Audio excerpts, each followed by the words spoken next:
მოგესალმებით ჩემო ძვირფასო ტელემაყურებლებო. ვაგრძელებთ ჩემს ავტორო გადაცემას ჩემო აფხაზეთო. დღეს ჩვენ ძალიან საინტერესო სტუმარი გვყავს. ბატონი ბადრი ნაჭყებია. ისტორიის მეცნიერებათა დოქტორი, პროფესორი. თქვენ წარმოიდგინეთ ჩინეთის ქალაქ სინჯანის უნივერსიტეტის ექსპერტ კონსულტანტი 2016 წლიდან. კონფლიქტოლოგი, რაც თავარია და ამავე დროს სოხუმის უნივერსიტეტის სახელმწიფო უნივერსიტეტის ერთ-ერთი წამყვანი სპეციალისტი. ნუ ძალიან საინტერესო პიროვნებაც ამგვაქვს ჩვენ დღეს საუბარი კონფლიქტოლოგი. ეს იმას ნიშნავს, რომ სულ კონფლიქტებია დღეს მთელ მსოფლიოში და ამ კონფლიქტს ალბათ თავისებური ახსნა და თავისი მეცნიერული ალღო სჭირდება და ამაში ჩვენ ძალიან დაგვეხმარება დღეს ბატონი ბადრი. მოგესალმებით ბატონო ბადრი. მოგესალმებით, დიდი მადლობა მოწვევისთვის, მივასალმები თქვენი არხის ტელემაყურებლებს და იმედია საინტერესო გადაცემა გამოგვივა. მე დარწმუნებული ვარ ბატონო ბადრი, მე მინდა დავიწყო თუნდაც იქიდან რომ დღეს ცოტა ტურბულენტური სიტუაცია მაინც და მაინც არ წყნარდება პირიქით. ახლა ყველაზე ნომერ პირველი პრობლემა მთელ მსოფლიოში რჩება და მთელი მსოფლიო ახლა ის პროგრესული საზოგადოებრიობა რომლისთვისაც მნიშვნელოვანია მშვიდობა დედამიწაზე. ისინი ძალიან დიდი კაპაციტეტების შეყურებენ უკრაინაში, რუსეთ-უკრაინის ომის მიმდინარეობას. და აქ უნდა გითხრათ, რომ რაღაცა გამოჩნდა უკვე გვირაბის ბოლოს შუქი. ეს იმას ნიშნავს, რომ უკვე ამ 2 დღის უკან ამერიკის პრეზიდენტი და რუსეთის პრეზიდენტს ჰქონდათ 2 საათნახევრიანი საუბარი და ამ საუბარში ბევრი მომენტი გამოიკვეთა. მაგრამ ჩემი გადასახედიდან, ბუნებრივია ახლა მე შეფასებას არ დავიწყებ, ეს თქვენ უნდა მოგანდოთ და თქვენ უნდა ბრძანოთ ამის შესახებ, ბატონო ბადრი, უნდა გითხრათ, რომ აქ რაღაცნაირად არ არის ისეთი თანხwebdra აზრების, ისეთი თანხwebdra აი იმ გზების ამ კონფლიქტის გადაწყვეტის, კონფლიქტი კი არ არის, კონფლიქტი არ არის, ეს უკვე არის პოლიტიკის გაგრძელება საშინელი მეთოდებით, რომელსაც ომი ქვია. და აი ამ კონფლიქტის გადაწყვეტის გზებზე ცოტა აზრთა სხვადასხვაობა, ცოტა კი არა საკმაოდ დიდი ამერიკასა და რუსეთს შორის. როგორ ფიქრობთ თქვენ? საით მიდის ეს უკრაინის კონფლიქტი? ეს არის თუ არა რამე ამაში დადებითი, რომ დღეს გვაქვს თუ არა იმის საშუალება და იმის შესაძლებლობა, რომ ჩვენ ვიფიქროთ და ვთქვათ, რომ და იმედი ვიქონიოთ იმისა, რომ იქნებ ხვალდაზე, იქნებ ერთ თვეში, იქნებ ორ თვეში დამთავრდეს ეს ყველაფერი, რაც საქართველოსა და ამერიკის შეერთებული შტატების ურთიერთობაზეც მე დარწმუნებული ვარ დადებითად მოახდენს გავლენას. თხოვთ ბატონო ბადრი. მადლობთ ბატონო მურმან, რასაკრულეა კონფლიქტი უკვე 3 წელიწადზე მეტია მიმდინარეობს. ეს ძალიან დიდი უბედურება არა მარტო უკრაინისთვის, რუსეთისთვის, არამედ მთლიანად კაცობრიობისთვის, იმიტომ რომ თქვენ წარმოიდგინეთ, კონფლიქტია ბირთვულ ქვეყანას შორის და იმ ქვეყანას შორის, სადაც 3 ბირთვული ატომური ელექტროსადგურია. ასევე კონფლიქტი მიმდინარეობდა კურსკის ოლქში, სადაც ასე ვთქვათ, საკმაოდ სერიოზული და დიდი ატომური ელექტროსადგური, ამიტომ შეიძლება პირდაპირ ითქვას, რომ კაცობრიობა პრაქტიკულად სანამ ეს კონფლიქტი არ არის მოწესრიგებული, დგას ბირთვული ომის საშიშროების წინაშე. შეიძლება თუ არა ამ ომის თავიდან აცილება, რასაკრულეა შეიძლება ამას აცხადებს ტრამპი, რომ მე რომ ყოფილიყავი არ მოხდებოდა. კი ბატონო, მაგრამ მე მინდა გავიხსენო სახელმწიფო მდივანის და ცნობილი ამერიკელი პოლიტოლოგის ზბიგნევ ბჟეჟინსკის 2013 წელს დაწყებული და დაწერილი სტატია, რომელშიც ის მიუთითებდა და ხვდებოდა, რომ აქ უკრაინაში კონფლიქტი შეიძლება სავალალო ყოფილიყოს და კიდევ ერთი მომენტი, თვითონ ზბიგნევ ბჟეჟინსკი არის თქვენ იცით პოლონური წარმოშობის და ამ ადამიანისთვის ალბათ ძალიან მნიშვნელოვანი იყო თუ რა ხდებოდა მის ისტორიულ სამშობლოსთან ახლოს თქვენ იცით სადაც უკრაინას ხვდება ესე იგი ეხოთი ანასხერტით ხვდება პოლონეთსა და დღეს პოლონეთი იმყოფება ძალიან რთულ მდგომარეობაში ბატონი ბჟეჟინსკი Financial Times-თან ინტერვიუში წერდა, რომ კონფლიქტი ძალიან საშიშია და უკრაინამ ხელი უნდა აიღოს ნატოში ინტეგრაციაზე და უკრაინას უნდა მივანიჭოთ ფინლანდიზაციის სტატუსი. ფინლანდიზაცია რას ნიშნავს? ეს არის განთქმული კურსი პასივი კეკონენის კურსი ეს პრეზიდენტების სახლელი რომლებმაც უარი თქვეს ასე ვთქვათ ნატოში შესვლაზე და თავისი ნეიტრალური პოზიციით საკმაოდ სერიოზული ურთიერთობა დაამყარეს საბჭოთა კავშირთან და ერთდროულად იყვნენ ევროპის კაპიტალისტური ევროპის ნაწილი. ამით მათ ძალიან სერიოზულად ისარგებლეს განსაკუთრებით ეკონომიურად და პრინციპში აი ამ მონაკვეთმა გვიჩვენა რომ აი ამ პირობებში ნეიტრალიტეტის პირობებში ისეთი დიდი იმპერია როგორც საბჭოთა კავშირია შეიძლება იყოს ასე ვთქვათ არა აგრესიული და მასთან შეიძლება საკმაოდ კარგი თანამშრომლობა პირველ რიგში ეკონომიურ საკითხებში მაგრამ სამწუხაროდ გარკვეულმა ძალებმა აიღეს გზა ექსკალაციისკენ. იცით რა არის? რასაკურველია ჩვენ გვავიწყდება ერთი ამბავი რომ 2014 წლამდე ფაქტიურად სადამ კიევში მოხდა ეს მეიდანი და რევოლუცია რომელიც მათ სავალალო შედეგები მოუყვანა უკრაინას ხელისუფლებაში უკრაინაში იყვნენ იუშენკო იყო კუჩმა იყო ასე ვთქვათ კიდე თავიდან კრავჩუკი ხოდა ფაქტიურად რუსეთი აი ამ საზღვრებში უკრაინას აღიარებდა თითქმის რამდენი წელი თითქმის ასე ვთქვათ 21 წელი პრობლემა არანაირი არ იყო ყირიმიც უკრაინის იყო დონეცკის უკრაინიც იყო და ის რა არის იანუკოვიჩი რომ მოვიდა ბოლოს ხელისუფლებაში რომელიც ისა ამ დროს უკრაინა უფრო შეიკრა შეიძლება აქ იანუკოვიჩი რაღაც კორუფციაში და ავტორიტარიზმში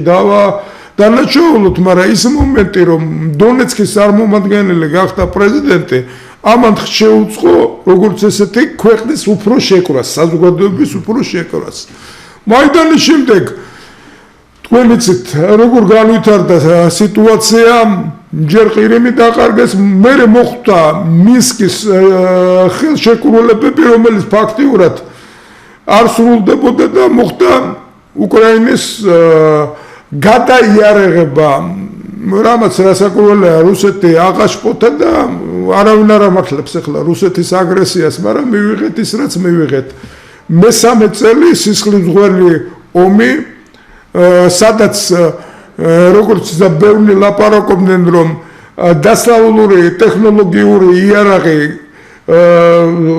ერთი თავით მაღლა დააყენებს უკრაინას აი ამ ომში მაგრამ ჩვენ მივიღეთ ის რომ დიახ სხვა მოცემულობა კონფლიქტი კი გაუჩიანურდა მაგრამ ეტაპობრივად უკრაინა იხევს ნელ-ნელა და სისხლით იცლება კიდევ ერთი მომენტი მე ერთი მინდა რომ ჩაგეკითხო თქვენ ახსენეთ ნატო ახლა რუსეთი კი აცხადებს რომ იცით რა აი ნატოში გაწევრიანება უკრაინის ამას არ დაუშვებთ ახლა უკვე ამერიკის პრეზიდენტის ამას ღიად აცხადებს ხო თქვენ როგორ ფიქრობთ რუსეთის შეჭრა უკრაინაში ნატო იყო ერთ-ერთი მიზეზი თუ საბაბი იცით რა ემა დიდი ხანია მე ამაზე ვფიქრობ და უბრალოდ მე ვერავინ ვერ მითხრა და ვერსად ვერ ამოვიკითხე სამწუხაროდ მიზეზი იქნებს სხვა იყო და ეს იყო უბრალოდ საბაბი ასე ხომ არ არის აი თქვენ როგორც კონფლიქტოლოგი როგორ უყურებთ ამას მოდით ამ კუთხით ჩვენ ისტორიულ რაკურსსაც და ეთნოგრაფიულ რაკურსსაც უნდა გადავხედოთ ეთნიკური რუსების ყველაზე დიდი დიასპორა ასე ვთქვათ მის ფარგლებს გარეთ არის ორ რეგიონში ერთია ყაზახეთის რეგიონი ჩრდილოეთ კაზახეთი და მეორე ყველაზე დიდი 50% არის კი ბატონო მეორე ყველაზე დიდი რეგიონი სადაც მიახლოებით 10 მილიონამდე რუსი იყო ეს იყო უკრაინის რეგიონი ასე ვთქვათ მე არსებობდა ისტორიული გარკვეულწილად ისა აუცილებლობა საქმე იმაშია რომ ყირიმის გადაცემა რომელმაც ესე ისტორიულად ყოველთვის ამას აკონტროლებდა რუსეთის იმპერია თქვენ იცით ეკატერინა მეორემ დააბრუნა ეს მე-18 საუკუნის მეორე ნახევარში ის კი არა მთლიანად სამხრეთი უკრაინის აი განთქმული იზმაილის ბრძოლა რო ქონდა სოუროს მაშინ შეუერთდა ეს მთლიანად რუსეთის იმპერიას ამიტომ ამის დაბრუნებაში რუსულმა იარაღმა ითამაშა გადამწყვეტი როლი. ხა ის შეცხოვით რომ ახლა ყირიმი ეს რუსეთმა წაართვა თურქეთს, ხო? კი ბატონო, ზუსტად ამაზე ვლაპარაკობ, იმიტომ რომ ეს თურქეთის სახანო იყო, ერთ-ერთი სახანო იყო და ეს ასე ვთქვათ რუსული რეკონკისტა, რომელიც მიახლოებით უფრო მოკლე ხანს მიმდინარეობდა რაღაც 50 ბატონო ბადრი, სხვათა შორის მე 60 წელი. ამაზინათ ასეთი ინფორმაცია წავიკითხე რომ უკვე ძალიან სერიოზულად აცხადებს ერდოგანი, იცით თქვენ რომ სოფლიოში მეორე არ მიაყავს მას. კი ბატონო. პირველი ამერიკის არის, მეორე არის თურქეთის. რაოდენობით ეს სხვათა შორის მაგ აცხადებს ორ რამეზე პრეტენზიას. პირველი სამხრეთ კავკასიაზე, მხოლოდ იმას არ აკონტროლებს, ახლა რაც საზღვრებზეა საუბარი და მეორე ის აკონტროლებს, მე აცხადებს ის პრეტენზიას სწორედ ყირიმზე. და რუსეთს ახლა ამ შემთხვევაში სხვათა შორის ძალიან მენიშნა მე ბატონ მამუკარიშიძემ ბრძანა ამასინათ ერთ-ერთ გადაცემაში რომ აი მოსალოდნელია რუსეთ-თურქეთის ომია. თუ კი ერდოგანის პოლიტიკა აქეთკენ მიდის, მაშინ გამოდის რომ რუსეთ-თურქეთის ომი გარდუველია. ახლა რუსეთი ყირიმს ახლა იმას დაუთმობს თურქეთს უკრაინას წაართვა ამ ხალხ ქვეყანაზე, ახლა ყირიმს დაუთმობს, მე არ მგონია რომ ეს ასე იყოს, მაგრამ ყოველ შემთხვევაში არის თუ არა ამის ამე რეალური საფუძველი ბატონო. ნუ მე სულ ახალ ინფორმაციას გეტყვით ამასთან დაკავშირებით. საქმე იმაშია რომ მოდით გადავინაცვლოთ ცოტა სამხრეთით ის რაც მოხდა სირიაში თქვენ იცით რომ ამის უკვე მთლიანად ამ შარას მოყვანასთვის ისლამისტური ჯგუფების მოყვანაში მთავარი როლი ითამაშა თურქეთმა მან ასე ვთქვათ შეარიგა ერთდროულად ეს რადიკალური ისლამისტები და ქურთების დემოკრატიული ძალები და პრაქტიკულად დააჩვენა მთელ მსოფლიოს რომ ამჟამად სირიის უკან დგას თურქეთი და მთავარი რაც მინდა გითხრათ რომ ოფიციალურად განაცხადა მთლიანად გადაიარაღება სირიული არმიის. ასე რომ თქვენ წარმოიდგინეთ, იცით ალბათ რომ თურქეთის არმიის განაყოფები ჩრდილოეთ სირიაში დგანან. ამასთან ერთად თუ დაემატება ესე იგი თურქეთის სამხედრო ინსტრუქტორები და უკვე თანამედროვე თურქული შეიარაღება ისრაელს გაუჩნდება უფრო სერიოზული კონკურენტი ვიდრე ის იყო ირანის ჯარები. იქიდან გამომდინარე რომ ტექნოლოგიურად თურქეთი გაცილებით უფრო ძლიერ არმიას ფლობს და როგორც თქვენ ბრძანებთ და უფრო ტექნოლოგიურად უფრო მომზადებული ტექნიკური ბაზა აქვს ამ სამხედროების. მაგრამ კიდევ ერთ შეკითხებით ამასთან დაკავშირებით. ახლა თურქეთი ვიცით უკვე რა არის რაც თუ კი უკვე მან გააჟღერა სამხრეთ კავკასიაზე პრეტენზია. საქართველო პატარა ქვეყანაა, მცირე ქვეყანაა საქართველო. ახლა თქვენ წარმოიდგინეთ, ახლა რამე რომ იყოს, აი თქვენი აზრი ძალიან საინტერესოა ამასთან დაკავშირებით. და ახლა თუ რომ თურქეთმა მართლაც რომ მოინდომოს, თუნდაც აჭარის და გურიის ნაწილის წაღება და თქვას რომ აი ეს ისტორიულად 300 წელი მე ბატონობდი და ახლა იმაზე არ არის, ახლა სამხრეთ კავკასიაში იმაზე საქართველოზე არ არის საუბარი, ის თავისთავად უკვე მათ ხელშია. მაშინ რა შვები ჩვენ, მაშინ რა საკეთებს საქართველო?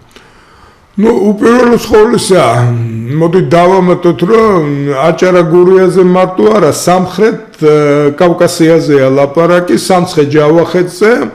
ეგრეთ წოდებული ამასინად გაგვახსენა ის რამოდენიმე წლის წინ რო გამოდიოდა ალბათ თქვენ ნახეთ ლექსად წაკითხული მესხეთი. საქმე იმაშია რომ ამ ლექსის შემდეგ უბრალოდ და ამ შაბაშის შემდეგ არც ბოდიში მოუხდი არავის და არ ჩვენ ოფიციალური პროტესტით არ მიგვიმართავს მე როგორც ვიცი იმიტომ რომ ასე თუ ისე ჩვენ ახლა ვითვლებით მეგობრულ და სტრატეგიულ პარტნიორობად მაგრამ მე მგონი ასეთ შემთხვევაში ჩვენ რასაკურველია პირველ რიგში უნდა დაგვიცვას იმამ ბავმა რომ ჩვენ უნდა ასეთ თუ ისე აღვადგინოთ ისტორიული ურთიერთობა რუსეთთან ნორმალური ურთიერთობა რუსეთთან მე მგონი ეს არის ერთადერთი გამოსავალი ამას ალტერნატივა არ აქვს იმიტომ რომ მე შორსა ვარ იმ იდეისგან რომ დავუშვათ ისევ აქ თურქეთთან კონფლიქტი და რაღაცა მოხდა რომ ისევ ან ამერიკის შეერთებული შტატები ჩაერევა და ჯარ შემოიყვანს ან მით უმეტეს ევროკავშირი აქ რაღაცას გააკეთებს ალბათ ეს პირველ რიგში უნდა მოხდეს ის რომ მოდით ესე ვთქვათ არა მარტო რუსული არამედ ასე ვთქვათ ევროპული ინტერესების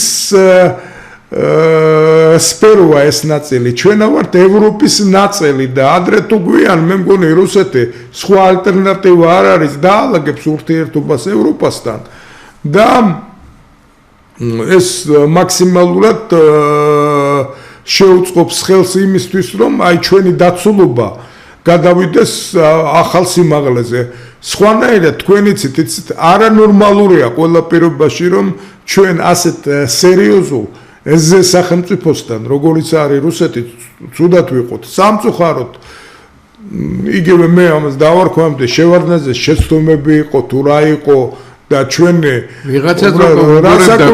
რასაკურველია იმ დასავლურ ილუზიებში ჩავედით ნუ 2008 წელმა ცოტა გამოგვიყვანა ამ ილუზიებიდან მაგრამ დღეს ისე ძველებურად ვართ იცით რა არის დასავლეთს რომ უნდოდეს დაუშვათ და ნატოში მიღება იგივე თურქეთის ვარიანტი გავხსენოთ როგორც მოხდა თურქეთის ნატოში მიღება დაჩქარებული წესით ან ის რა ქვია ფინეთი და შვედეთი რამდენ ხანში მოხდა ამ ხალხი ერთი წელიც არ ყოფილა უბრალოდ რასაკურველია და აქ არის ყველა ლაპარაკობს ამ თავდაცვის მუხლზე მეხუთე პუნქტზე მაგრამ არავინ არ ლაპარაკობს ძალიან ხშირად რომ ნატოს დებულებაში დევს დაჩქარებული მიღება რომ უნდოდეთ უბრალოდ აქ თვეებში კი არა დღეებში მიგვიღებს ნატოში იგივე მეხუთე პუნქტია რომელიც ჯერ არ ამოქმედებულა რასაკურველია ჯერ არ ამოქმედებულა თქვენ იცით უბრალოდ რომ ნატოს შიდა კონფლიქტიც ჰქონდა იმიტომ რომ ერთმანეთის ქვეყა იყო კონფლიქტში მე გავიხსენებ კონფლიქტს 70-იან წლებში როცა კვიპროსის ტერიტორიაზე მოხდა შეჯახება თურქული და ბერძნული ჯარების და პრაქტიკულად მოახერხეს მაშინ ქვეყნის გაყოფა და რაღაც კვიპროსის მაგალითს ჩვენთვისაც ლაპარაკობდნენ და სამწუხაროდ მე მგონი ჩვენ გქონდა ამის საშუალება და მავანის გამო ჩვენ ეს ვერ გამოვიყენეთ აფხაზეთის ტერიტორიაზე ამიტომ კიდევ ერთხელ ვუბრუნდები თქვენ შეკითხვას და ვლაპარაკობ რომ სინამდვილეში ამ შემთხვევაში ჩვენ მრავალ ვექტორიანი უსაფრთხოების დაცვა უნდა გქონდეს საქართველოს ტერიტორიაზე. ჩვენ უნდა გვიცავდეს არა მარტო დაუშვათ იგივე რუსეთის ინტერესის ფაქტორიც, არამედ იგივე ჩინეთის ინტერესის ფაქტორიც. აი ახლა ის მომენტი რომ ჩინეთს გადაეცა ანაკლიის პორტი. ეს ძალიან კაი ნიშანია იქიდან გამომდინარე რომ მაგრამ ეს ამდენად მოსწონს ამერიკას ეს მეორე საკითხია მაგრამ ამ შემთხვევაში ის დაძაბულობა მოიხსნა რომელიც რუსეთთან დაკავშირებით იყო აი თქვენ წარმოიდგინეთ ჩემ გადაცემაში მე მყავდა სოხუმის უნივერსიტეტის სამშვიდობო განათლების ცენტრის ხელმძღვანელი სოხუმელი კაცია ბატონი ლევან გერაძე რომელსაც ველაპარაკებოდი ამ საკითხზე და მან მოგვაწოდა ინფორმაცია რომ იმის შემდეგ რაც ჩინეთმა გადაწყვიტა აი ამ პორტის მშენებლობაში მიიღოს მონაწილეობა აფხაზეთში გააქტიურდნენ აფხაზი ბიზნესმენები რომლებმაც გამოთქვეს მზაობა იმისთვის რომ ანაკლიის პორტის მშენებლობაში მიიღონ მონაწილეობა ამის შემდეგ ასე ვთქვათ მოდის ინფორმაცია რომ რუსეთმა შეიძლება გადახედოს ოჩამჩირის სპორტის საკითხსაც. იქიდან გამომდინარე, რომ აქ ამის შემდეგ მოხდეს უნიკალური შემთხვევა, როცა ვებერთელაძე სახელმწიფოს რუსეთის ინტერესი, ჩინეთის ინტერესი, საქართველოს ინტერესი და სეპარატისტული აფხაზეთის ინტერესიც კი ერთმანეთს დაემთხოს და აი გვირაბში გამოჩნდეს პატარა სინათლე, სადაც ჩვენში უკვე შეგვიძლია ჩვენი ტერიტორიის გარკვეულ ნაწილზე ვილაპარაკოთ. ნუ ეს გალი და ოჩამჩირე იქნება თუ ეს მოგურა. ამიტომ მე ჩემ უნივერსიტეტშიც ხონდა ახლა ჩინეთის სამეცნიერო წრეებში აქ ამასთან ლაპარაკი თქვენ იცით საკმაოდ სერიოზული პროცესები მიდის. ამის შემდეგ თქვენ იცით ალბათ მოხდა ჩინეთის ელჩი საქართველოში ბატონი ჭოუძიანის ისტორიული მისია სოხუმის სახელმწიფო უნივერსიტეტში, რომელსაც ხელმძღვანელობს გამოჩენილი საზოგადო და პოლიტიკური მოღვაწე პროფესორი ზურაბ ხონელიძე. ესეც ნიშანდობლივი ფაქტია ეს პროცესები. ამიტომ ჩვენ ვიქონიოთ რომ იმის იმედი რომ აი აქ აი ამ ტერიტორიაზე ჩინეთის გააქტიურება მოგვიტანს საკმაოდ სერიოზულ სტაბილურობის ფონს და ამის იმედი აუცილებლად უნდა გქონდეს. ბატონო ბადრი, გასაგებია ჩინეთის ფაქტორი, მაგრამ ჩინეთის ფაქტორი მე ერთ რამეზე ვფიქრობ მაინც რომ ხომ არ არის აქ შესაძლებელი, ხომ არ დაუშვა ჩვენ თუნდაც ერთი ასეთი მომენტიც რომ აქ ამერიკასთან როდესაც გადატვირთვაზე წავა საუბარი, ამერიკამ იქნებ ეს ფაქტორიც სათავისოდ გამოიყენოს და თქვა მოდი დავაბალანსოთ მასში. კიდევ ერთი პორტი ავაშენოთ გურიაში. შეგვიძლია უბრალოდ. მოდი დავაბალანსოთ აქეთკენ სამხრეთ საქართველოსკენ ეს დავაბალანსოთ. ამ შემთხვევაში უბრალოდ აი დავუშვათ ესეთი წინადადება.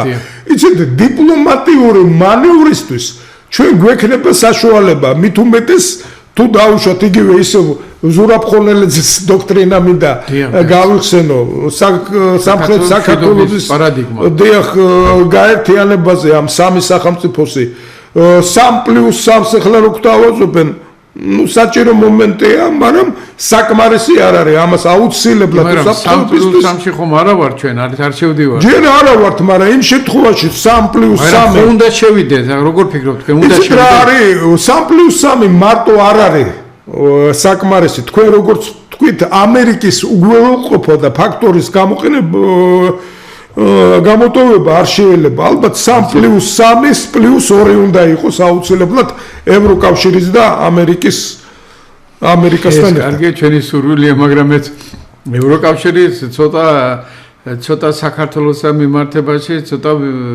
იმ ვექტორსაც აცდა, რომელიც ვექტორიც ჩვენთვის მისაღებია და ჩვენთვის არის ბუნებრივად ძალიან სწორი და მართალი. ბატონო ბადრე, ძალიან საინტერესო მომენტებზე საუბრობთ ჩვენ ახლა და მე მაინც ერთი რაღაცა მაინც მაღელვებს და მე ამათ ჩემს რესპონდენტებს ყოველთვის ვეკითხები ხოლმე რომ მათი აზრის მოსმენა ჩემთვის ძალიან საინტერესოა. ჩვენ ხომ ჩვენს კონსტიტუციაში გვიდევს აი თუნდაც მე პატარა შედარებას გავაკეთებ ახლა სასომხეთს თითქოს ყარაბაღის პრობლემა გადაწყვეტა როგორ გადაწყვეტა ეს ახლა აზერბაიჯანმა ვიცით ხო? მაგრამ აზერბაიჯანი დღესაც არ ენდობა, ნული არის ნდობა სომხეთთან მიმართებაში და რატო? იმიტომ რომ კონსტიტუციაში უწერია სომხეთს, რომ ყარაბაღი არის სომხეთის ტერიტორია. ამ დროს დე-ფაქტო უკვე ვიცით ჩვენ რაც არის. მოდი ახლა ეს გადმოვიტანოთ საქართველოზე. საქართველოზე ჩვენ როდესაც ვამბობთ, რომ ევროატლანტიკური ალიანსი არის ჩვენი მთავარი სტრატეგიული ხაზი და სტრატეგიული ვექტორი, ამ შემთხვევაში რა გამოდის, რომ ესე იგი ეს არის ამ დროს თქვენ თქვით რომ აი რუსეთთან ურთიერთობა, რუსეთთან დაბალანსებული რუსეთთან ურთიერთობის და რუსეთთან დამოკიდებულების დაბალანსების საკითხი დგას წინა პლანზე. მაშინ ეს რა გამოდის? ნელი მოქმედების. ახლა თუ კი ეს მე თქვენ შემთხვევით არ შევეკითხეთ ნატოს უკრაინის რუსეთ-უკრაინის კონფლიქტი, სადაც რუსეთმა ერთ-ერთ ფაქტორად გამოიყენა ნატო და ეს ნატო-ი მიზეზი იყო თუ საბაბი მეთქი, იმიტომ რომ მიზეზი შეიძლება სხვა ყოფილიყო და შეიძლება ესეც იყოს.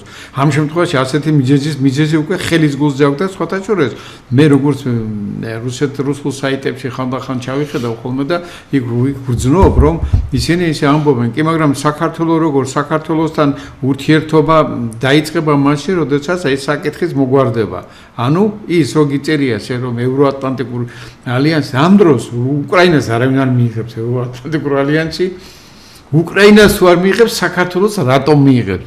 ან და უკრაინა თუ არ დათმო რუსეთმა, საქართველოს დათმო, საზღვარზე არ არის ისი?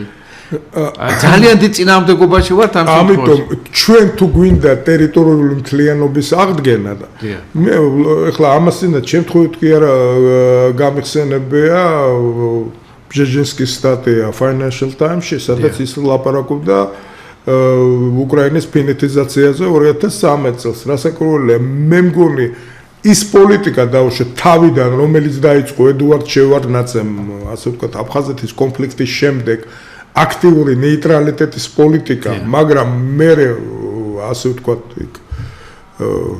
ჯანტურიას მკვლელობის შემდეგ, ასე ვთქვათ, გიორგი ჯანტურიას მკვლელობა როცა მოხდა, აშკარად გამოჩნდა ის ამბავი, რომ შევარდნაძე აკეთებს აქცენტს თავის მემკვიდრეობაზე იმ ხალხზე, რომლებიც მისწრაფიან პირველ რიგში ნატოსკენ და ასე ვთქვათ, ვთქვათ ნატო, ეს შეცდომა იყო შევარდნაძეს თუ ეს იცით რა, არა მგონია შეცდომა რა ყოფილიყო, შევარდნაძეს ჰქონდა ტაქტიკა და დღესაც მე ვეთანხმები დაუშვათ ევროკავშირზე აბსოლუტურად არაფერი მისაღებია სავაჭრო ურთიერთობა და ეკონომიური წევრობა და კეთილდღეობა და ჩვენ ფინეთის ის მოვიყვანეთ და დღესაც ორი ნეიტრალური ქვეყანა დაუშვათ ევროპაში შვეიცარია და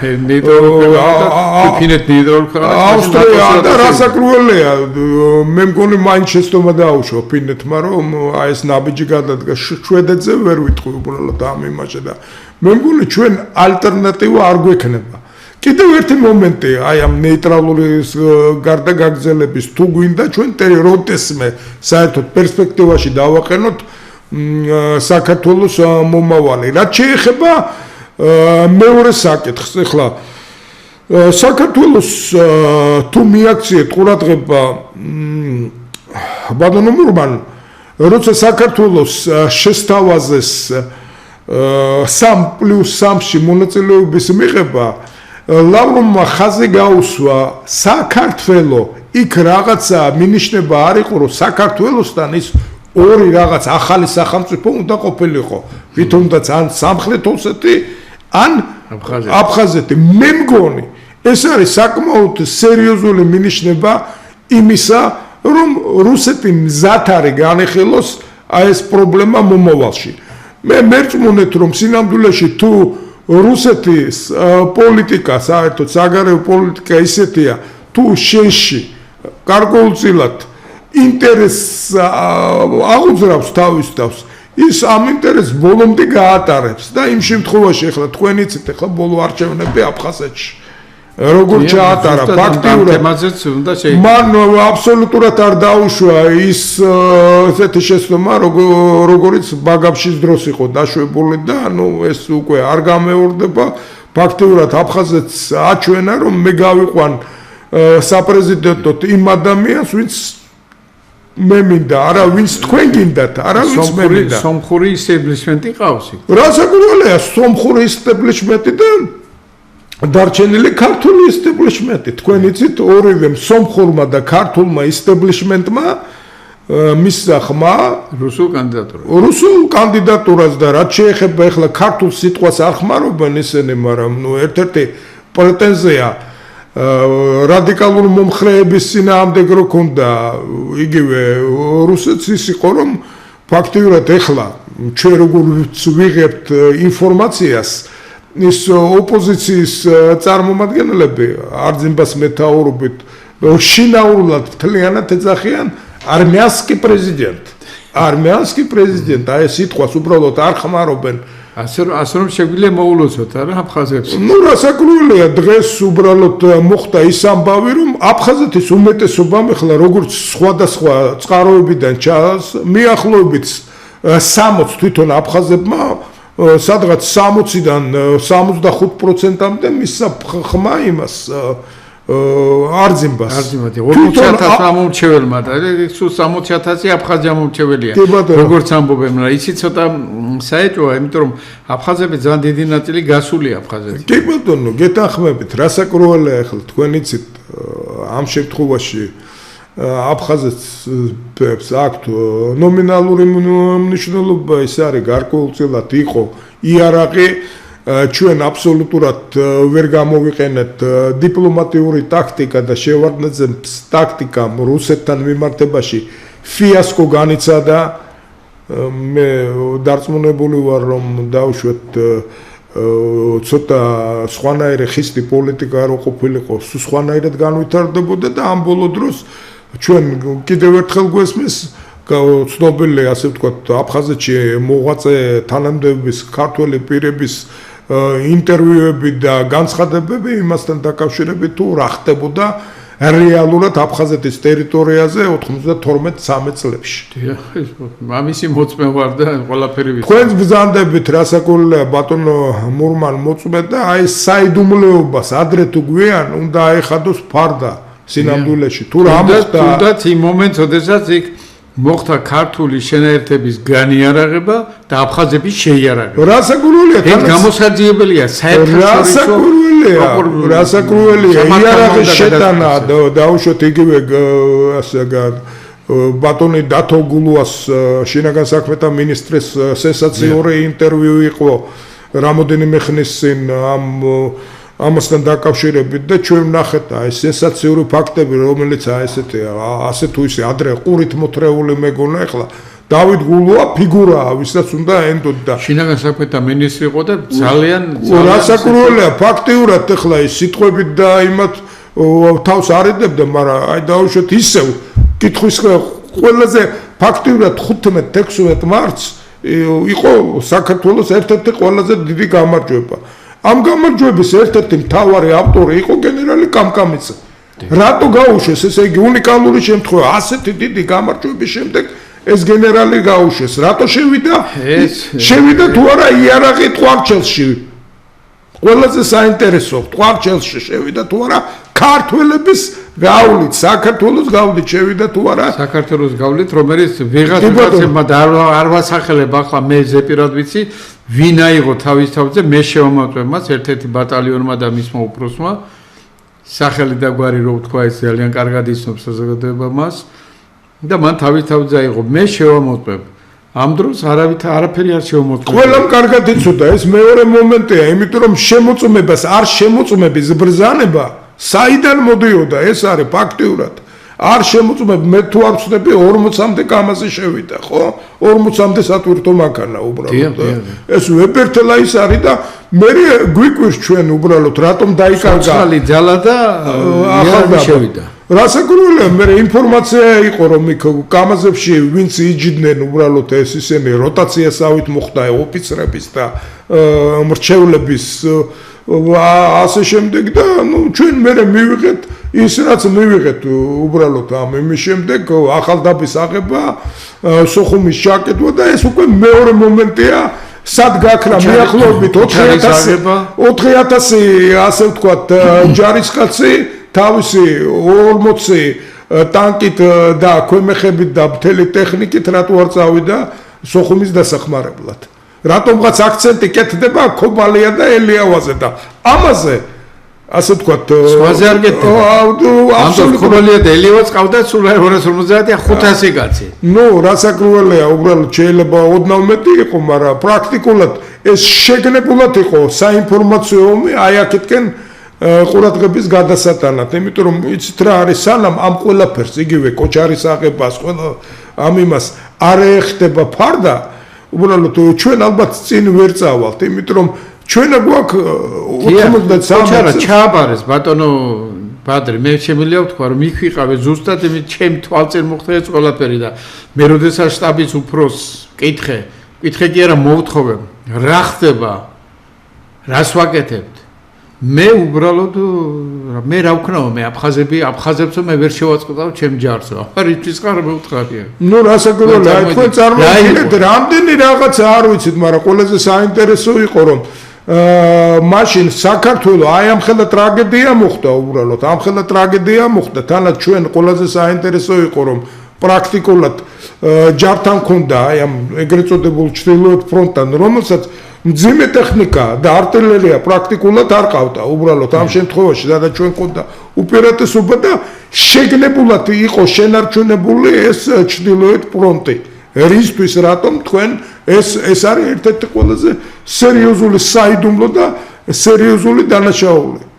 და ისიც რომელსაც ახლა ჩვენ როგორ ვთქვით, რომ აი კოზირები რომ ამბობს ახლა, ჩემთვისაც საგარეო საქმეთა მინისტრმა ამ ხელა ვებერთელა იმპერიის არ იცოდა რატომ მოხდა ასეთი ფაქტი. კარგით, ახლა ამაზე ჩვენ ცალკე თემა დიდი სიამოვნებით. ცალკე თემა არის და ამ თემაზე შეიძლება საუბარი და მე დარწმუნებული ვარ, რომ ბატონ დავით გულუასაც მე ამ საკეთთან დაკავშირებით დავილაპარაკები და ძალიან საინტერესო იქნება. ამას ჩვენ იმიტომ ვაკეთებთ, რომ ჯვირფასო ტელემაყურებლებო, რატომ ამბობ ჩვენ ამ საკითხებზე? იმიტომ რომ ჩვენ ნაბიჯნაბით, აი ჩვენი გადაცემა სწორედ იმას ემსახურება, სწორედ ჩემო აფხაზეთო, რომ ჩვენ ნაბიჯი გადავდგათ აფხაზებისაგან. იმათმაც უნდა გადმოდგან ჩვენსკენ ნაბიჯი. ჩვენ ხო ვიცით დღეს რა სიტუაცია აფხაზეთში. აფხაზეთი არის აბსოლუტურად დამოკიდებული რუსეთის, ასე ვთქვათ, ფაქტორზე. და რუსეთის ფაქტორიას იმას ნიშნავს, რომ თუ რუსეთმა ბიუჯეტი არ შეუცო, თუ რუსეთმა რაღაცა თავისი ტურისტები არ გამოუგზავნა, რუსეთმა თუ რაღაცა ისეთი პრეფერენციები არ გაუკეთა და არ ჩაუტარა აფხაზებს, მაშინ ისინი საერთოდ ვერ შეაცებებენ და ახლა საერთოდ ჯვირფასო აფხაზებო თქვენ ერთი რამე უნდა იცოდეთ, რომ დამოუკიდებლობა და დამოუკიდებელი სახელმწიფოს მშენებლობა ცოტა სხვა რამე არის და ამაზე მთელი თეორიები არსებობს დღეს და დღეს ძალიან ბევრი სახელმწიფო თქვენზე ბევრად უფრო დიდი ტერიტორიულად და მოსახლეობის კუთხით ვერ აშენებენ სახელმწიფოს და სახელმწიფოს მშენებლობა ეს არის ურთულესი მომენტი, რომელზეც დღესაც საქართველოში მიდის ომი და ბრძოლა და ჩვენ დღესაც ვცდილობთ, რომ ჩვენი ქვეყანა მართლაც სახელმწიფო ავაშენოთ. მე ბატონო ბადრი, ახლა ჩვენ ვხედავთ, რომ მაინც აფხაზეთის პრობლემა და აფხაზეთის საკითხი ეს ღიად რჩება, მაგრამ ამ დროს უკვე მე რა ვხედავ, მე რა წინამდებობას ვხედავ, ჯერ ერთი ეს 78 მუხლი, მე ამას შემთხვევით არ წამოუწიე ახლა თქვენთან საუბარში, ეს ერთი ეს მუხლი, რომელიც არის აბსოლუტურად იცით რომ წითელი ხალიჩის როლს ასრულებს ეს რუსეთთან მიმართებაში. ეს ერთი, მეორე საკითხი.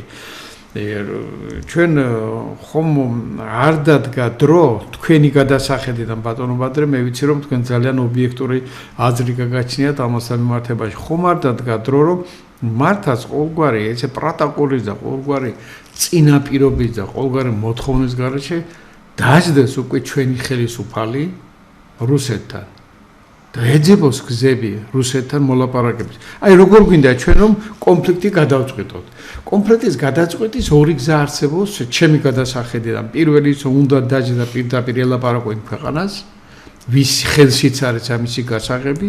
მეორე, უნდა ელაპარაკო იმას, ვისთანაც ჩვენ კონფლიქტი არ გადასაწყვეტი ამ შემთხვევაში აფხაზებთან და ამისი ერთ-ერთი მესამე გზა და მე მგონი ძალიან რეალური გზა არის და ეს უკვე თქვენი ცდილობთ კონფლიქტოლოგმა ძალიან კარგად იცით რომ აქ შეიძლება ესე იგი ეკონომიკური კავშირების გაძლიერება. ეკონომიკური კავშირების ანუ ამ შემთხვევაში მხედველობაში მაქვს სავაჭრო ურთიერთობის ესე იგი დალაგება თუნდაც იგივე აფხაზეთთან. ახლა შეიძლება ზოგიერთ გაუკვირდეს ეს ჩემი მოსაზრება, მაგრამ მე ამაში ცოტა მეცნიერულ მასში ვარ აქ ჩახედული და მე ვიცი რომ კონფლიქტის მოგვარების ერთ-ერთი ეს ეკონომიკური დიპლომატიის ერთ-ერთი მთავარი პოსტულატია, რომ ესე იგი კონფლიქტების მოგვარებაში სავაჭრო ურთიერთობების აღდგენა ამ თუ იმ კონფლიქტურ რეგიონებს შორის ეს არის ერთ-ერთი მთავარი ფაქტორი.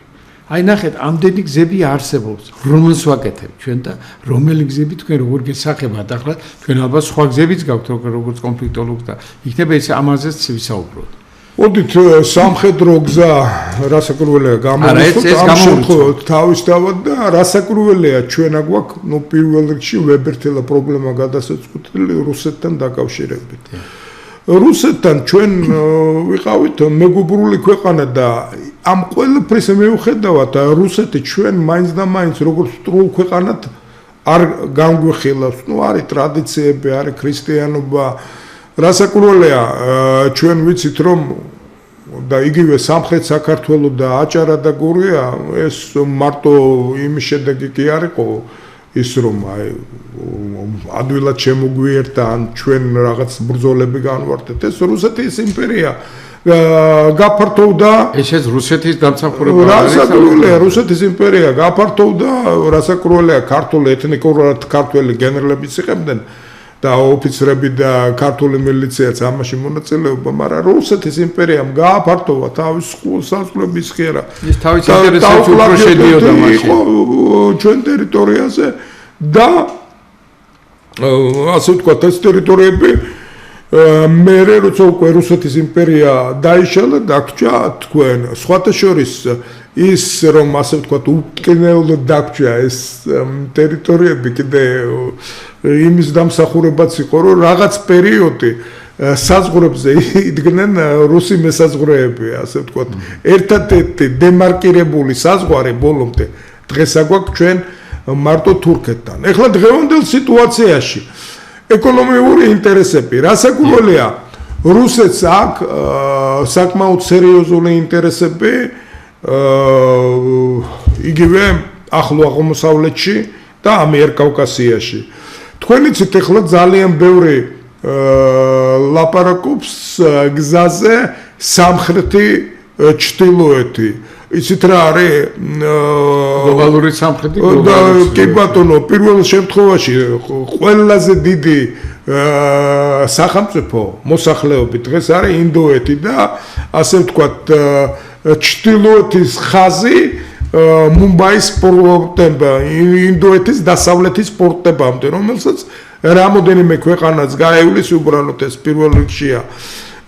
ისა ირანის პორტები, სომხეთი, აზერბაიჯანი, ორჯერ აზერბაიჯანი, მე ანაკლია, მაგრამ ამის შემდეგ შეიძლება უბრალოდ სარკინიგზო გზა მიდის რუსეთისკენ და აი აქ აფხაზეთის გავლით. რასაკურველია ახლა აფხაზეთში ეს არის უბრალოდ სახმელეთო გზაც და რკინიგზაც. აი ძალიან ხშირად მელაპარაკებოდნენ მე სხვადასხვა ექსპერტები რომ თუ აფხაზეთის რკინიგზის გახსნას უნდა მეახლობით ეს ასეულობით მილიარდის ინვესტიცია გზა გახსნილია უკვე საავტომობილო გზა და აქედან შეიძლება დავიწყოთ. ამიტომ ჩვენ გვაქვს პოტენციალი იმისათვის რომ გარკვეულწილად ვივაჭროთ ამ საკითხებს. ეხლა რაზე იქნება ლაპარაკი, როგორ იქნება არ ვიცით, მაგრამ ფაქტია რომ ჩვენ კარგად ვიცით და რუსეთმაც კარგად იცის რომ ეს გზა ვერ გაიხსნება ისევ. სხვა შემთხვევაში ჩვენ უნდა ვაღიაროთ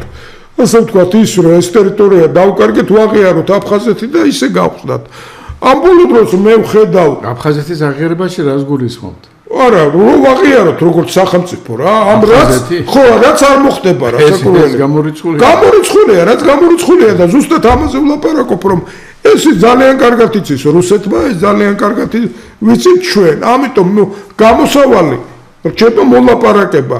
მე უბრალოდ ინსტრუმენტი შეიძლება იყოს აი ეს ეკონომიური ურთიერთობა და ეს ვებერთელა ეკონომიური პროექტი. სადაც ისე მოხდება თანხმედრა ინტერესების საქართველოსი აფხაზეთის და ურთიერთობის და რუსეთის.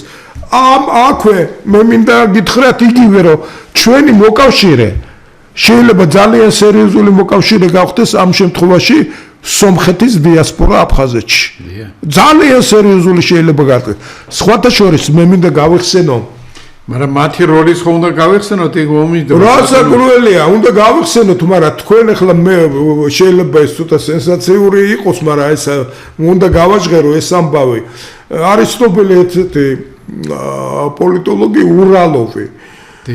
აქ საქართველოში იყო ჩამოსული კიდე საკმაოდ დიდი პოლიტოლოგი ეპიფანცევი, რომელიც აფხაზეთის პრობლემას კარგად იცნობს და ძალიან ხშირად წერდა და მან საკმაოდ ურალოვმა და ეპიფანცევმა საკმაოდ საინტერესო პოსტულატი დააყენა. აი რო ვლაპარაკობთო დაუშვათ აი ამ საქართველოს ფედერალიზაციაზე, კონფედერაციაზე. ჯერ სანამ დაიწყა იგივე პროცესებს რატო არ ვლაპარაკობთო აფხაზეთთან დაკავშირებითო და იქ იყო ურალოვის მიერ პირველ შემოდგებული. დააყენეთო თქვენ და სომხურმა დიასპორამო. მე ვიცი რომ მოსკოვში ასე ვთქვათ სომხურელობი ამას სერიოზულად განიხილავს, რომ თვითონ აფხაზეთის კონფედერაციაო. დაუშვათ რომ რაღაც სეგმენტი შევიდეს სეგმენტი შევიდეს აი ამ კონფედერაციაში გახდეს ქართულენოვანი სეგმენტი რაიონები, სომხურენოვანი სეგმენტი და რასაკურველია თვით აფხაზეთი. აი თქვენ წარმოიდგინეთ არის შეიძლება მოხდეს გარკვეულწილად ინტერესს და სერიოზული თანხმედრა და აი ბოლო არჩევნებმა აფხაზეთში კიდევ ერთხელ მიგვანიშნა რომ ინტერესს და თანხმედრა შეიძლება მოხდეს ამ შემთხვევაში აფხაზეთის ტერიტორიაზე მოხდა ქართველების დარჩენილი ცოტა ქართველების და ყველაზე დიდი დიასპორის სომხების ინტერესების თანხმედრა აფხაზეთის რუსული პრეზიდენტის კანდიდატურასთან დაკავშირებით მათი ინტერესები თანხმედრა. რასაკურველია? ესე იგი მაშინ გამოდის რომ ჩვენ ის უნდა დავივიწყოთ რაც მოხდა, მაგრამ ახლა ახალ ურთიერთობაზე ახალი სულთა წერტილი იცით რა არის რასაკურველია ახლა ამ ყველაფერთან ერთად რასაკურველია ჩვენ ვიცით რომ 300-ზე მეტი სომეხი ეროვნების ახალგაზრდა მებრძოლი დაიღუპა საქართველოს არმიაში აფხაზეთის კონფლიქტის დროს. ჩვენ გმირები ყავს იგივე რომლებაც ჩაიდინეს საკმაოდ სერიოზული გმირობები, ისეთები როგორც რობერტ სულორიანი იყო, ისა ვოვა მამიკონიანი და ძალიან ბევრი იმ იმაში და ჩვენ ეს არ უნდა დაგვავიწყდეს არავითარ შემთხვევაში ზუსტად აი ამ ბიჭების დამსახურება იყო ჩვენი თანამემამულეების სომხური ეროვნების რომ ჩვენ ასე ვთქვათ საბო არ გაგვიფუჭდა და არ გადაიზარდა რაღაც უფრო სერიოზულ კონფლიქტში. ამიტომ მე ვხედავ უბრალოდ აი ამის პოტენციალს რომ ჩვენ ინტერესთა თანხმედრა შეიძლება მოხდეს ამ კუთხით. ამიტომ ამას უნდა იუველირული დიპლომატია. დიდი მადლობა ბატონო ბადრი. მართლაც ძალიან საინტერესო საუბარი გქონდა ბატონებო. მართლაც არის ისეთი ფაქტორები, განსაკუთრებით კონფლიქტის მოგვარების საკითხის და ბატონი ბადრი კიდევ ძალიან მაღალი რანგის კონფლიქტოლოგი გახლავთ და ერთ-ერთი ფაქტორი მართლაც ეს უნდა გამოვიყენოთ ჩვენ. უნდა გამოვიყენოთ, ახლა ცოტა ადვილიც არ არის, მაგრამ ყოველ შემთხვევაში ნებისმიერი კონფლიქტის გადაწყვეტის არის მოლაპარაკებები. მაგიდასთან დაჯდომა და ერთმანეთს ვესაუბროთ. მართალია პრეტენზიები ყველას ექნება თავისი მოსაზრება, მაგრამ შეიძლება რაღაცა უნისონში ერთიან აზრამდე მისვლა. მე ამაში დარწმუნებული ვარ და ალბათ აფხაზებიც ფიქრობენ ამაზე, იმიტომ რომ მე როგორც ვიცი, ჩვენ განსაკუთრებით ჩვენ ყავს ისეთი სპონსორები, ისეთი ადამიანები, ეს რომელი იქნება, რომელი ქვეყანა იქნება, რა იქნება ამას მნიშვნელობა არ აქვს. პირველ რიგში შეიძლება ძალიან სერიოზული ინვესტიციების ჩადება და ინვესტიციური პროცესების განვითარება აფხაზეთში. ესეც იმას ნიშნავს, რომ მარტო ახლა დღესდღეობით როგორც ახლა ირკვევა, კარგი 123,000 აფხაზი ცხოვრობს თითქოს აფხაზეთში, მაგრამ ეს მე არ მგონია ეს სწორი ციფრი იყოს და რამდენიც არ უნდა იყოს, ყოველ შემთხვევაში 540,000 ადამიანი ცხოვრობდა აფხაზეთში ომამდე. და ახლა ეს თითქმის 300,000 ადამიანი გასულია აფხაზეთიდან. ანუ ვინ უნდა ააშენოს ის აფხაზეთი, ის დაანგრეული, დალეწილი აფხაზეთი, სადაც არაფერი არ არის, მარტო ის არ არის ახლა მთავარი ჩვენი ბიუჯეტი საქართველოს მაშინდელი ბიუჯეტის ომამდე საქართველოს ბიუჯეტის 20% აფხაზეთზე მოდიოდა. და ახლა როდესაც ამხელა პოტენციალი არსებობს ამ აფხაზეთში და იმ 8,650 კვადრატულ კილომეტრზე ჩვენ აუცილებლად უნდა და აფხაზებმაც უნდა ვიფიქროთ იმაზე რომ მოდით ეს ყველაფერი რაც იყო ეს უნდა წარსულ ჩავაბაროთ და სუფთა ფურციდან დავიწყოთ ურთიერთობები და ავაშენოთ ერთად, რომ აფხაზმაც კარგად იცხოვროს, ქართველმაც კარგად იცხოვროს და ვიყოთ იმ ურთიერთობაში, რომელზეც ადვილი არ არის თავისთავად ცხადია, იმიტომ რომ ჯერ კიდევ ისტორიული მახსოვრობა თავის როლს თამაშობს, მაგრამ მე დარწმუნებული ვარ, რომ ამ ისტორიული მახსოვრობის ასე ვთქვათ, რელაქსაცია შესაძლებელია და შეიძლება ჩვენ ეს გარდაუქმნათ და ჩვენ სულ სხვა სიმაღლეზე ავიყვანოთ ჩვენი ურთიერთობა. მე მას დარწმუნებული ვარ. დიდი მადლობა ბატონო ბადრი, ასეთი ძალიან საინტერესო და შინაარსიანი საუბრისათვის და მე მაინც ფიქრობ, რომ დრო არის უკვე, მე მგონი, როგორც ნათქვამია ქართული ერთ-ერთ ქართულ ფოლკლორში, კლასიკურ ფოლკლორში, მე თქვენ დრო რომ მოალის, კარ გაიღების თავა და კარი მაშინ გაიღება, დრო უკვე მოალის, ანუ დრო უკვე მოდის. იმისათვის რომ ჩვენ გავაღოთ კარი და ჩვენ უკვე ერთმანეთს გვინდა თუ არ გვინდა შეიძლება მძიმეთ იყოს, მაგრამ დაველაპარაკოთ ერთმანეთს და ბერე გზაც გამოჩნდება. დიდი მადლობა. მადლობა თქვენ. დიდი მადლობა ბატონო ტელემაყურებლებო, ჩვენ რო გვისმენდით ამდენი ხანი და მომავალ შეხვედრამდე.